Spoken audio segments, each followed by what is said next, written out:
สวัสดีทุกคนวันนี้สาวเอ็นสิพามาหล่อเข็มของบรรยากาศดีพี่น้องเว้ยโอ้สวยงาม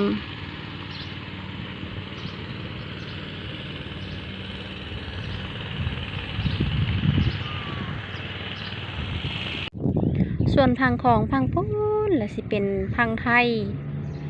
ภาพบรรยากาศกลางเว้นเลยนี่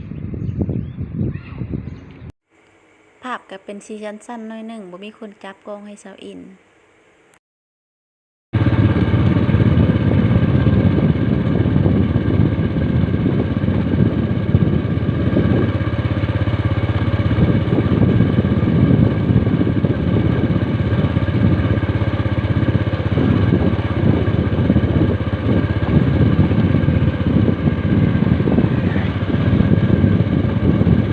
ส่วนนี้ก็เป็นส่วนเล่นของเด็กน้อย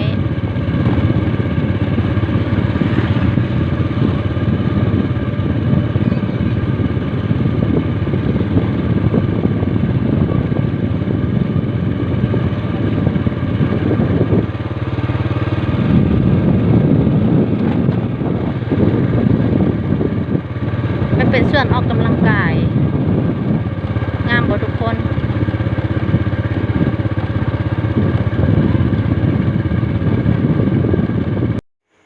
และเข้มของข้างเบื้องนี้กะสิเป็นรูปปั้นพญานาค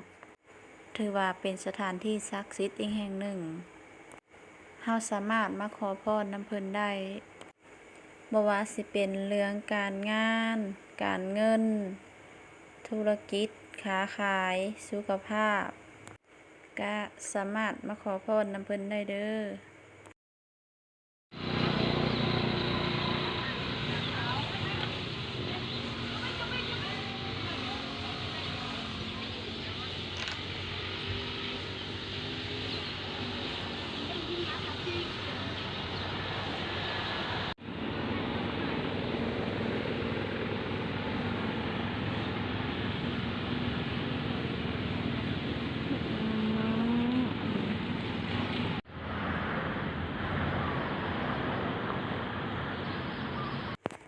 และนี่ก็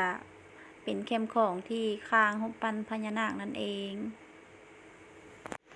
บอกเลยว่างามแฮง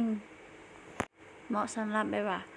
ไผอยากมาพักผ่อนหรือว่าผ่อนคลายบ่เครียดกับเวียกกับงานมาหลายบ่ก็มาได้เนาะ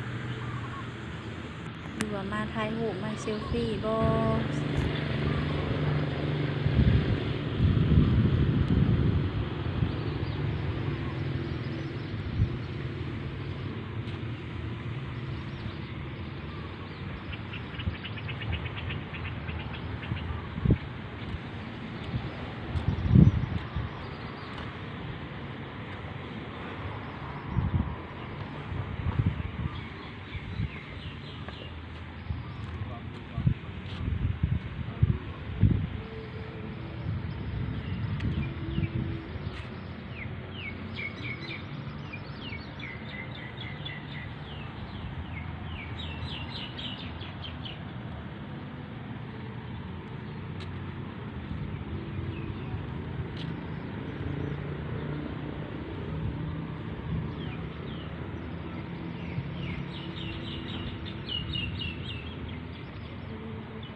ส่วนนั้นก็สิเป็นร้านอาหารเวียงฟ้า